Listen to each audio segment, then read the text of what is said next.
Another engrossing weekend of Scottish football comes to an end. For some, it's been a horror show, while others are in dreamland, and some are just glad to finally get that win. Hello, I'm Andrew Petrie, and this is the Scottish Football Podcast. All the news, views and analysis you need on Monday, the 29th of September. I will do it for Motherwell. 2 goals in stoppage time. Give them the victory over beleaguered Aberdeen. Aberdeen endured another miserable day in their wretched season, but why is there no appetite for change amongst the Dons hierarchy? Celtic stutter against Hibs, while Rangers left it late to secure their first league win of the season. Is this the campaign that Hearts finally split the old firm? 3-0! No chance for that one. Halkett, header. Kazarides corner, Halkett, diving header, back post. This game looks as if it's done. 3-0 Hearts. Yes, Derek McInnes' side swept away Falkirk with 3 excellent goals, but can they stay the course at the top of the table? The Scottish Football Podcast from BBC Sport Scotland. Well, I'm delighted to be joined by Brechin City striker Cillian Sheridan and Scottish football writer Stephen McGowan. Gentlemen, I've been watching the golf this weekend. What have you made of the American fans, and have you seen anything like that in Scottish football? Surely, Killie, you've surely had a lot worse than that, surely. That's pretty tame stuff. But I've had worse from my home fans, so I don't have much sympathy for them. We'll start with Aberdeen, though, to put any listening Dons fans out of their misery. Jimmy Thelin's side are rooted to the bottom of the table after that 2-0 loss to Motherwell. Stephen, are you surprised he's still in a job at time of recording? Not really. I think Aberdeen are pretty all in on Jimmy Thelin. I think if you speak to senior people at the club, they'll tell you they see it as a 3-year project. We keep repeating ourselves in these situations. Ultimately, patience can never be limitless. I mean, there has to be a point where they decide that they're in a grave situation. I mean, haven't scored a goal. They've only got 1 point. They are rooted pretty much to the bottom of the league. They've even got Rangers streaking ahead of them now. So, yeah, it's a really awkward and difficult place to be. The one thing I would say is that I think if you watch the game against Motherwell, it was individual mistakes. It was bad decision making. I don't know that you would say it was necessarily Jimmy Thelin changed his system. He went from the 4-2-3-1 to more of a 4-3-2-1, just tried to get more goals into the team. You know, they failed to make the decisive final pass. Some of the finishing was a bit ropey. The chances, it just didn't quite come off. Motherwell keeper made some signs. So my instinct, my suspicion is they'll try to hold on to the international window. You know, they've got Shakhtar Donetsk coming up. Then they've got a home game against Dundee. I would imagine they'll want to limp through to that point and then assess it from there. Well, you mentioned it there, Stephen, that game against Shakhtar Donetsk on the horizon. Cillian, for being quite brutal about that, could that be an ugly one? Yeah, it's got potential to be. I don't think it's really going to give Jimmy Thelin much respite in terms of the pressure he's under. I think at the end, their start has been probably, you could probably see it coming if you really analysed how they've been the end of last season, probably more the second half of the season. I said it before, I think the cup win, papered over cracks massively. You have to give them credit for winning it, but I think they were very lucky to actually win it. And I think that's probably bought him a lot more time than other managers possibly previously would have had. But like Stephen's saying, the board have identified it as it is a project. They've put a time limit on it as 3 years. That they'll probably want to stick to that. They don't want to be seen as reactive and jumping the gun on anything. And I think normally you kind of can look forward to the European games where it kind of gives,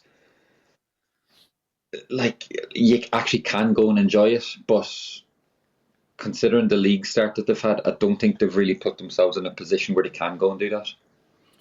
And you mentioned that project, Stephen. At what point do they have to say, well, that project's all well and good, but we could be potentially facing relegation here. I know we're only a couple of games into the season, but at some point that surely has to factor into their thinking. Of course it does. I mean, but how long is a piece of string? I mean, it's like when we talk about Rangers and we talk about Aberdeen, and you think, how long, how can he possibly survive this? Well, only the directors can possibly know that. They know the background, they know what's going on. I mean, as I said, I was looking at the game last night. You're looking at Tepi Koskinen going in and not laying the ball off for a really good chance. You're looking at Lazatic having a really good chance to put a teammate in, not doing it. You know, it felt like individual errors last night. I don't know whether they'll take that into account. And I know that whether you put any store in this or not, I know that Aberdeen figures are aware that, you know, their expected goals tally is really quite high. They're just not getting the goals, so no one really cares about expected goals when you're losing 2-0. So I think there are mitigating circumstances, but yeah, they can't afford to be cut adrift at the bottom of the league. They can't afford to go on indefinitely not scoring goals or winning points. You know, there's been a bit of a feeling in the background that Aberdeen have been a bit trigger happy. It's a wee bit unfair because I think if you look at, you know, the teams in Edinburgh and Dundee and so on, and Kilmarnock even, they've sacked more managers in Aberdeen. But as I say, there has to be a limit eventually. At some point, they have to say enough is enough. You pointed to the XG there. I think it's 6.4 is their XG for the games this season. But like you say, no goals yet. Cillian, will Jimmy Thelin kind of be relying on those stats and pointing to them to his players to try and give them a bit of confidence to say, no, actually we are creating the chances, we're just not taking them at the moment? Yeah, definitely. I think you have to be at that stage. You're looking for any sort of positives. And even on the flip side, if the team was overachieving compared to the XG or the expected points, you're going to be you're kept on your toes as well in terms of we're doing well, but we're not. We probably are playing below what we should be. So he's on the other side of it, where it does get to a point of like he can be a little bit clutching at straws, where I need to portray that everything is going good. We're heading in the right direction. Kind of believe in what I'm doing, believe in how the team's playing. But it's funny, like when you talk about XG and stats and everything like that within football, Aberdeen are bottom of the table. And if they're talking about stats and XG and where they should be, and then you compare it to Hearts at the top of the table, Jamestown Analytics is all based off stats. XG probably was one of the pioneers in it. So there is merit to it. I see where he would be coming from in terms of it does back up what he's trying to get across, I think. Just finally on Aberdeen, we'll get a one-word answer from you both. You will be penalised if there's more than one word on this. Will Jimmy Thelin be in charge after the international break? Stephen McGowan? Maybe. You asked for that. I did ask for that. Killie, what are you saying? Yes. Yes, okay, there we go. So a vote of confidence from the Scottish Football Podcast there, sort of. On Kilmarnock, they also got their first win yesterday. The mood music there has been much more optimistic than it has been in other places. Has Stuart Kettlewell, Stephen, has he officially won over the doubters, do you reckon? I think so. I think he should. I think there was a lukewarm reception for him when he went in there. The tough act to follow in Derek McInnes. But you know, even though they weren't winning games until yesterday, they were giving a good account of themselves. Very unfortunate, as we saw, not to take a point against Celtic. So yeah, I think they've recruited quite well. They've got good young players and David Watson and Ben Branning coming through. I think it's really quite a positive outlook for Kilmarnock. You know, they're obviously moving to a new training ground fairly shortly. So there's a lot of good things happening there, and you know, I think after this kind of traumatic experience at Motherwell, I think Stuart Kettlewell probably deserves a bit of a break. You mentioned that win that Celtic got, the 2-1 win, that was the late Kelechi Iheanacho penalty. Well, Celtic were far from their best that day. They were far from their best against Hibs as well. 0-0. Iheanacho and Tunekte have been kind of pointed out as helping the attacking reinforcements. But Cillian, is it fair to say Celtic are still struggling to get out of first gear at times this season? I think, see, just looking at the highlights from yesterday, they probably created more than they have in previous games. I think it was just probably down to bad finishing. Hibs didn't threaten much at all. There's one or two half chances. I think it's probably a game Celtic, if they'd won, or if they'd converted a lot of the chances that they made, they probably could have won 3 or 4-0, and then suddenly that's Celtic back. They're ticking again. I think it's a tough one where all the chat is about the board and the protests that are going on. I feel like on the pitch they are starting to get back to what they used to be at probably the first 6 months of last season, first 6, 7, 8 months. Do you think those protests, Cillian, from the fans, obviously they had that kind of silent protest yesterday where it seemed to really affect the atmosphere, it was really flat, would that surely will have a knock-on effect on the players as well? I always think I feel like it always just gives an excuse to players. There's always a chance to say, well, that's going on outside, or there's all this noise outside, or there's protests going on, there's a silence, whatever's happening. I think if you're playing for Celtic, if you're a Celtic player, you don't concede to stuff like that. You're mentally you're stronger and you're above that. And I think yesterday could have been a lot different. Saturday could have been a lot different, where had they converted 1 or 2 chances, it's suddenly looking like, okay, Celtic are back. Because I think if they score 1 or 2, then it would have went on to be 3 or 4-0 possibly, and then suddenly it's a different story. Well, one player who's maybe had his mentality questioned this season, and admittedly for the very first time, is Dyson Maeda. He's not been anywhere near his best. We obviously know now that he wanted to move away in the summer. Stephen, do you think that's affecting him? I think it has to be. I think before that news emerged, Dyson Maeda had asked to leave the club. I think people were looking at him and thinking he didn't look quite the same player. The caveat to that would be, it's possible that last season was an outlier for Dyson Maeda, that was his really outstanding season, that he could have overperformed maybe. So you're wary about that. I think the general picture for Celtic, I think actually is quite worrying, beyond Dyson Maeda, because after 11 games last season, they'd won 10 of them. I think they'd scored 36 goals.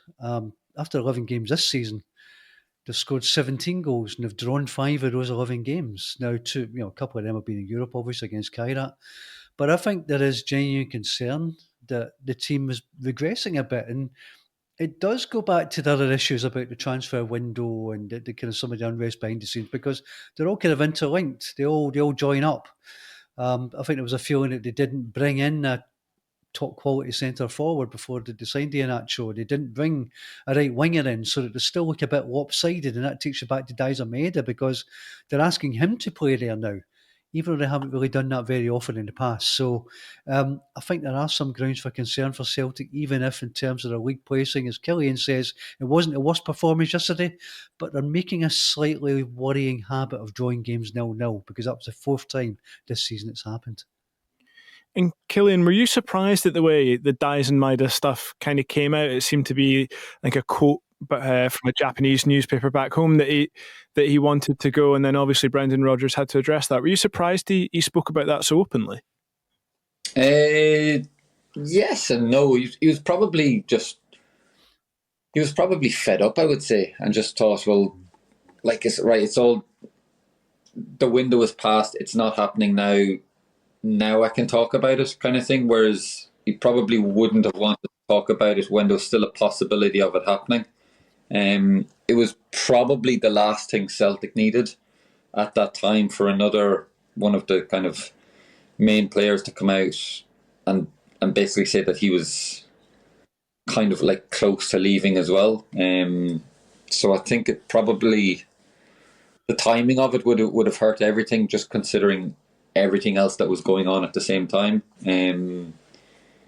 I think it's pretty clear that it has affected him. It's not. I don't think it's a case of he doesn't want to be there. I've been there myself, where you're playing with speculation, or you think you're on the cusp of a move or something, and it does affect you. It's not an issue of like you don't want to be at a club or you don't want to play for the club. It's just hard to play when, like for myself, I've had it where I might have made a mistake and then I'll think, oh well, I'm leaving soon, or like it's kind of the first thing you think of in any game is I might be going somewhere else, or it's kind of like minimizes the fear you have over mistakes and stuff, and it definitely affects you in a different way rather than I want to leave, I don't want to play for this club. It's a different kind of feeling. Interesting to see how Dyson Maeda bounces back from that, certainly. Now, on to the other side of Glasgow, and Rangers finally getting that first win. They beat Livingston 2-1 thanks to that late Max Aaron's goal. Like I said, it took them to the 94th minute to get that strike. Does that buy Russell Martin more time, Stephen, or was it slightly unconvincing in that second half again? It was very unconvincing in the second half. I mean, the first half I thought was as well as Rangers have played under Russell Martin. It looked like a performance you would expect from a Rangers team assembled at reasonable cost, quite high cost. They were dominant, obviously scored a good goal from James Tavernier, unusually from open play, which they haven't done very often this season. They then had a penalty which the keeper made a good save for, and of course Derek Cornelius had the goal chalked off for a handball. They could have been out of sight by half time, and you always had it in the back of your mind that Livingston at some point would come back. And before Momo Silla put that header away, it was almost kind of telegraphed, because there were 4 or 5 minutes where Livy really were on top, putting the pressure on, getting a bit of possession, and then it becomes a question of mentality. What was really interesting was that when Max Aaron did score that goal, the very first chant from the Rangers supporters was some advice to Russell Martin on where he could get to. So I don't know that it really made a great deal of difference in terms of the bigger picture. I think it's bought him some time, as you say, Andrew, but probably no more than that at this stage. And away from the manager, just looking at the squad, Cillian, on paper, for me, it feels a lot weaker than it did just a few years ago. Is it still good enough to be challenging at the top end of the Premiership? No, I don't think so. I think that's probably the problem that Russell Martin or anyone who came into the job was going to have. That it's not a case of they're coming in, they have to. I think it was quite clear that there was a lot of changes to be made to the squad and a lot of upheaval. That it wasn't a case of getting the club back to just competing and being clear in second place. The problem is they're always going to be compared to how Celtic are doing. And Celtic at the minute, although if you consider what fans are saying about Celtic, that the club's in turmoil, everything is still rosy. They're, as everyone knows, the bank balance of them is rosy. It's they're still slightly underperforming, but still like they're going to be favourites to win the league. So Rangers are always going to be compared to that, and that's always going to be the challenge. So for Russell Martin or whoever it was going to be coming in, it's not a case of you're not going to get the time to try and build the club up or build the team up or the squads to where they're going to be competing and gelling in together. It has to be, you come in, you need to be better than Celtic, and if you're not, then it's failure, it's pressure. That's probably a weird feeling for a lot of fans there, where they're going to games and even like they scored a winner, the first thing is they're shouting at the manager. Like you score a last minute winner, everyone's probably cheering, celebrating, and then suddenly realising, oh no, this means he's bought himself more time. Like, are we happy? Are we celebrating? Or I feel like they're kind of going into games half feeling like, I kind of hope we lose today. So heaps more pressure, and it becomes the board has no other option. It's a strange situation looking in from the outside.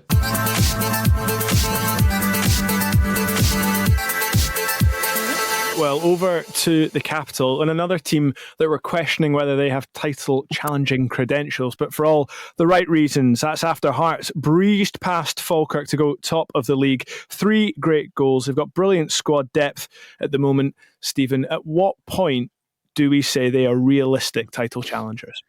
It's funny. They're desperate not to say that at any point, really. I mean, I spent an hour with Andrew McKinley, the chief executive, on Friday morning, and obviously I was desperately trying to get him to commit to that, but unlike Tony Bloom, he's a bit reluctant. You can understand that because at this stage, it's only 6 games gone, and it's a kind of loose lips, sink ships type ethos going through there. I think there's a feeling amongst people at Hearts, I think Derek McInnes has said it, and Andrew said the same, that I think the time maybe to judge will be after the second round of fixtures, after all the teams have played each other home and away, because then you'll know pretty much where you stand and whether it really is a genuine title challenge. So they're very reluctant to say anything that kind of gets pinned up in the dressing room walls at Celtic and Rangers at the moment. But I think really looking at where Rangers and Celtic are and the kind of inner turmoil that seems to be gripping them, I think Hearts should be fancying their chances. I know people are incredibly reluctant to say that and understand the reasons for that. It might just be a bit too soon for them, but they're assembling a good squad. They're in a good place. They should be feeling pretty good about themselves. Well, that's it. A few weeks ago, Stephen, you said on this very podcast that you thought Tony Bloom might be thinking, I wish I'd come in a year or two sooner. I wish this project was further down the line. If they get to December, January, and they're still right up there with Celtic, will there be maybe a change of plans within the walls at Tynecastle where they think, right, we've got to speed this up now because this is a realistic opportunity to go for this? Well, they've got quite a bloated squad as things are at the moment. I think they would like to get 1 or 2 players out in January, but obviously they're bringing in Kazakhstani international winger. They've already got that pre-contract done. I think if they see an opportunity to really go for it and push the button, then they're duty bound to do it. I mean, Tony Bloom's been pretty clear in his ambitions. He said he'll be disappointed if they don't get second and disrupt the old firm. And he wants to win a league some point in the next 10 years. The $1 million question will be whether they can do it this year, a little bit sooner than anybody thinks. Well, I was going to say another one-word answer. I'll say another yes or no answer now, given Stephen's earlier response. Yes or no, will Hearts split the old firm this season? Stephen McGowan. Yes. Cillian Sheridan? Yes. Oh, 2 yeses. Very quickly, I may have jinxed them now because I said the same about Aberdeen's start last season. Oh, well.